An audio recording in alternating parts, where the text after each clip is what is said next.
I wanted to be live for this, but then I realized, like, I don't fucking care. You know what I mean? There's nothing about the signing itself that means anything to me, like, relative to the process that led up to it being signed. A few moments, we're going to make official the greatest victory yet when I signed the one big, beautiful bill.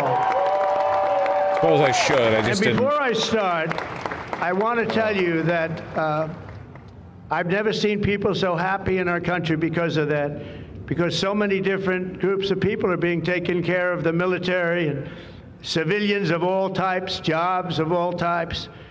We're adding things like the biggest tax cut in the history of our country, child tax credits. So many things are being added that we wouldn't even have time to discuss them. When we were doing it, John Thune and Mike Johnson right there, I see Mike, what a job they've done. What a job they've done. But you know, it was supposed to be in 3, 4, really 5, 6, stuff. or 7 different bills.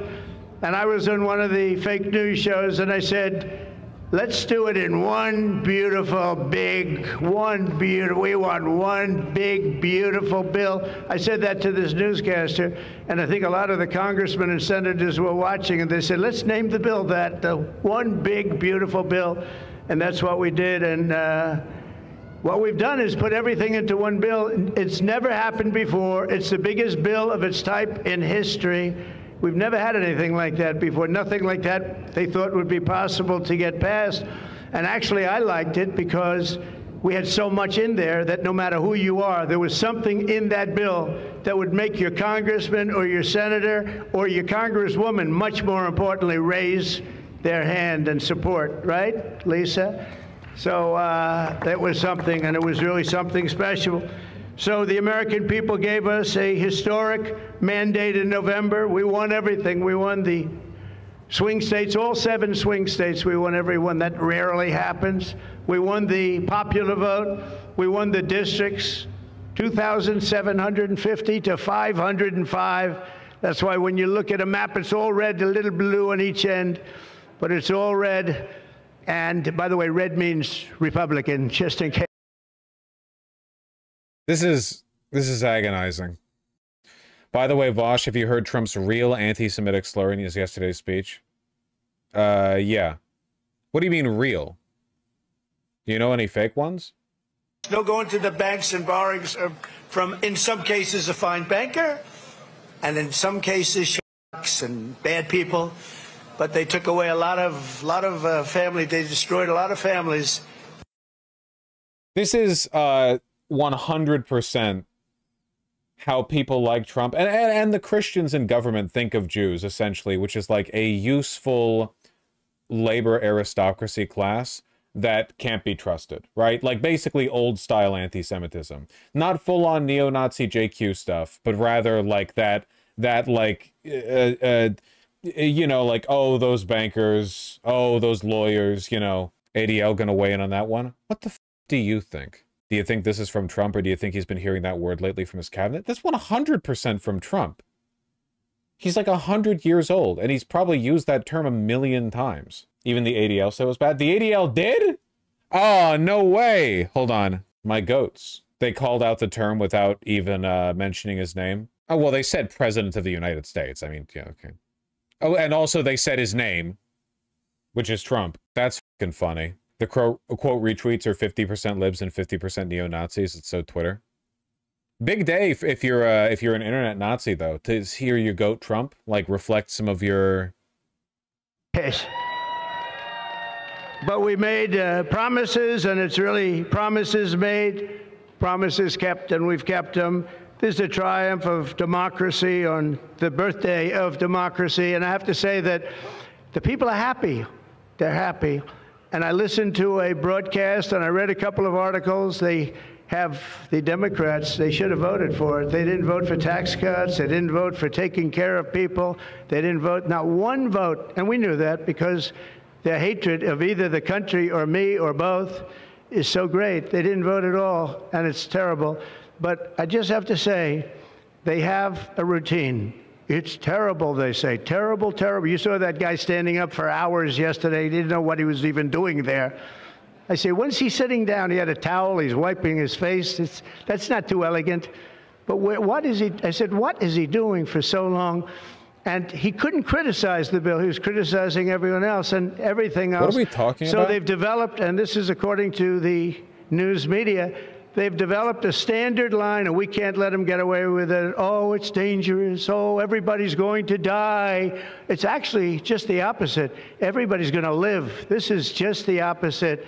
And I just want you to know, if you see anything negative put out by Democrats, it's all a con job. And they said, and they compared it to just like the con job of Russia, Russia, Russia, and all of the other. There's the weave from Trump and the Estler. Mr. President, I wanted to ask you about one of the words you used during your speech, that's widely viewed as an anti-Semitic phrase. Do you intend for that word to be used? No, I've never heard it that way. To me, Shylock is somebody that's a money lender at high rates. No, that's ridiculous. I've never even heard of a connection to it being the Jews. How could it possibly be anti-Semitic? To me, it just means like someone who engages in outrageous usury, like a lawyer, like somebody who works in city, like professionals, but they're very greedy. Anyway, no, I didn't know it meant that. I've never heard it that way. You view it differently than me. I've never heard that. Go ahead. Anything else? That's funny. That's it? Okay, whatever, man.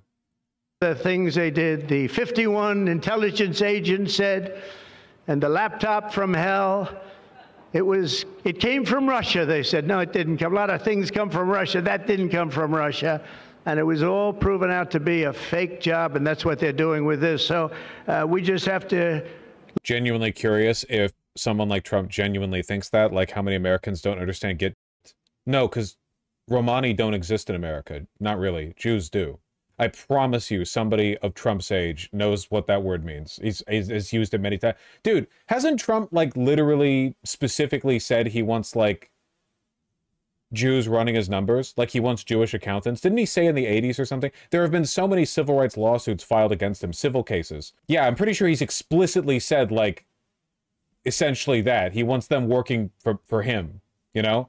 Look forward, fellas. Look forward and just say what it is, because it's the most popular bill ever signed in the history of our country. Whether you're military or anybody else, this is the most popular bill ever signed. That's true. And it includes the largest tax cut in American history, the largest spending cut, $1.7 trillion. And yet you won't even notice it. Just waste, fraud, and abuse in American history. So you have the biggest tax cut, the biggest spending cut, the largest border security investment in American history. We want to have strong borders. And the only thing is, we want to have great elections, too. You need strong borders and elections. And my people have promised me that we're going to go into elections, and we're going to make sure they're not rigged, that they're not sullied. We're going to make sure that the elections are going to be fair. You need two things. You need strong borders, and you need fair elections. Now, we're going to make sure on the elections also, and our armed forces are one of the most vital military modernizations of all time. It will take place. So we rebuilt our military and our first... 2026 really is going to be it's going to be like the two... You know the final battle in Metal Gear Rising: Revengeance with Senator Armstrong, and you punch him really, really fast and he just stands there? The punching really, really fast is going to be the overwhelming unpopularity of the Republican Party, and Senator Armstrong standing there is going to be election interference. It's going to be like voter disenfranchisement. And the battle, it's going to be a one for the ages, truly, okay? I'm anticipating a wretched, miserable midterm season, where, like, on one hand, you wake up and, you know, somehow, even though you look at Twitter and everyone's like a oorah, oorah, neo-Nazi, go Trump, then you look at the polls and it says Trump's at 18%, and then you look outside and there's a group of, DHS marshals that are guarding the entrance to a voting booth. You know, it's gonna suck.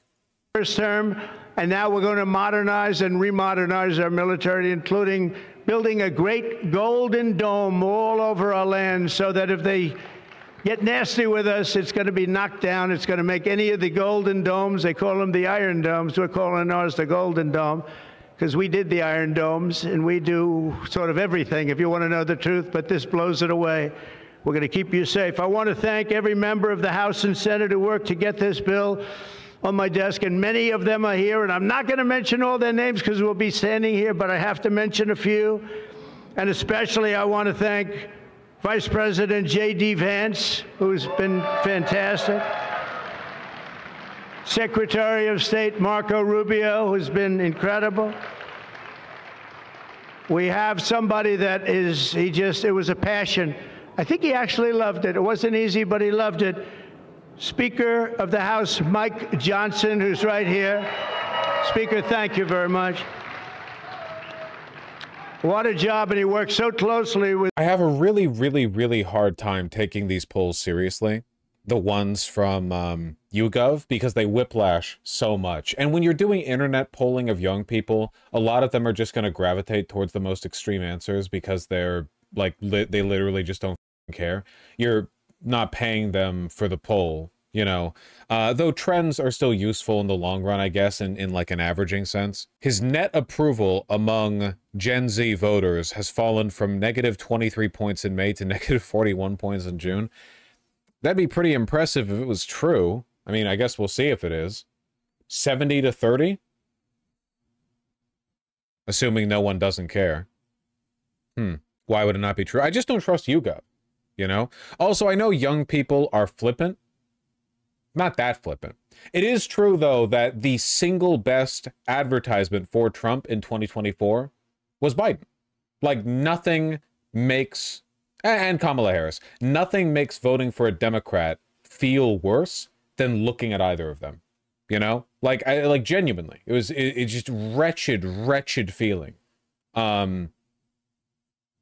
So in the absence of an oppositional figure to hate, it's possible that young people who might be a little bit more opposition-minded are being polarized against Trump, but I don't know. With the Senate Majority Leader John Thune, who's a fantastic guy, and those two are a team that is not going to be beat. When you look at them and you look at their counterparts on the other side, it's not even close. I want to thank both of you people for doing an incredible job. Thank you very much, John and Mike. House Majority Leader Steve Scalise, a brave man.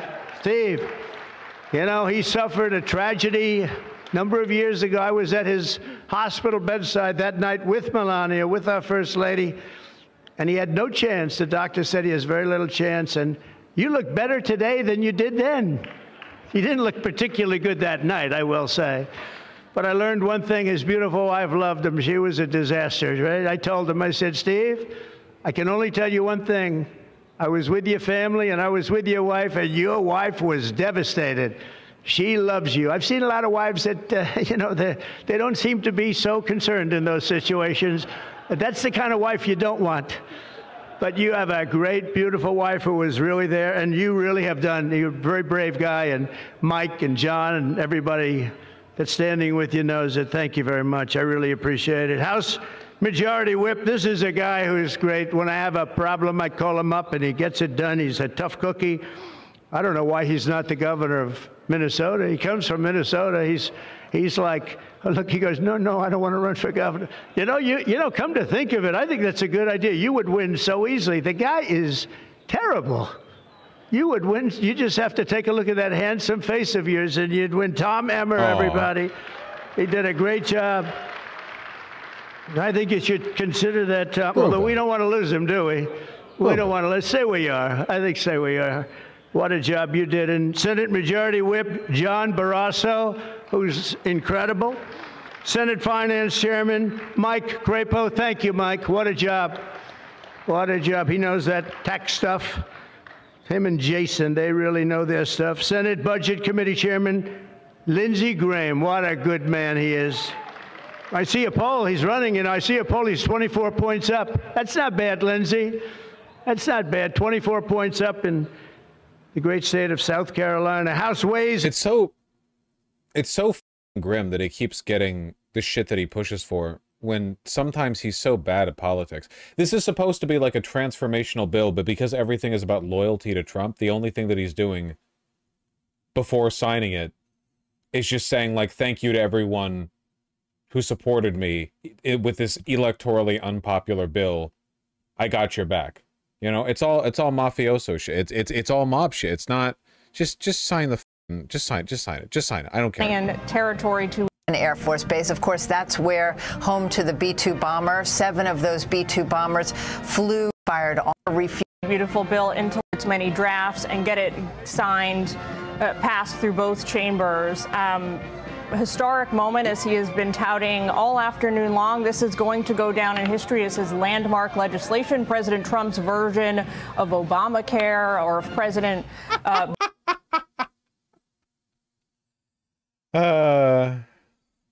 Biden's infrastructure bill. Mark Meredith is standing by. He is there, I think, still on the South Lawn. Jillian, I sure am. We're still here on the South Lawn as the president is surrounded by those congressional delegations that pushed his legislative and tax policy package over the finish line. It was the president himself who wanted this to happen today on the 4th of July. It was a deadline that almost seemed impossible a few weeks ago, even maybe a few days ago, given some of the action that we saw in the Senate.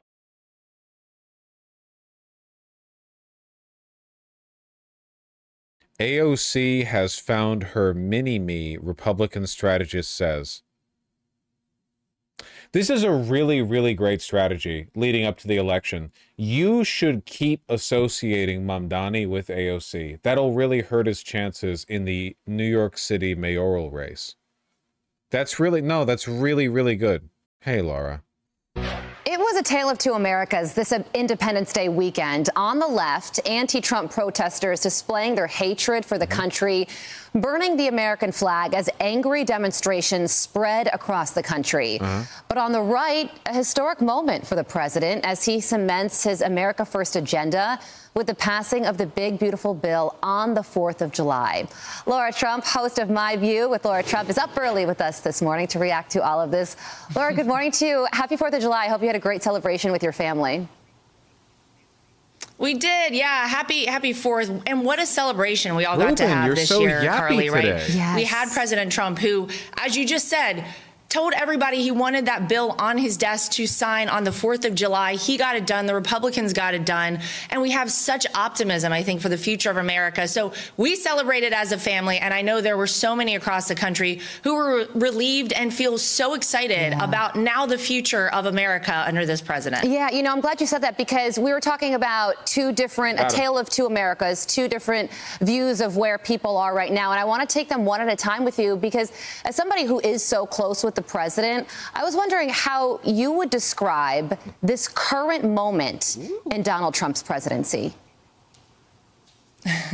Well, it's funny because I heard you guys before you went into the break talking about how Trump 2.0, kind of the second, administration is different than the first. And I think there was so much learned by my father-in-law during his first term in office. And certainly over the past 4 years, watching how many of our freedoms were truly eroded in this country, watching really the destruction in so many ways of America. And he really sat back and he looked and he planned what he would do in this moment. And you know what? I haven't seen a second of him on defense, or quite frankly, the Republican Party on defense. It's felt like full offense from President Trump. He is not, bogged down by the media like he was during the first term in office. The Democrats are on their heels. They cannot get a footing anywhere. And he's full steam ahead for America because, look, Carly, he realizes he's got a limited amount of time to accomplish so much for this country. I would say in the first 6 months, it's been incredible. I don't know any other president in history who's been able to do this much this quickly. But he is a different president. He's a little more relaxed and he's having fun doing it. And you see him out. Okay. Sorry, I don't know why I'm watching this really.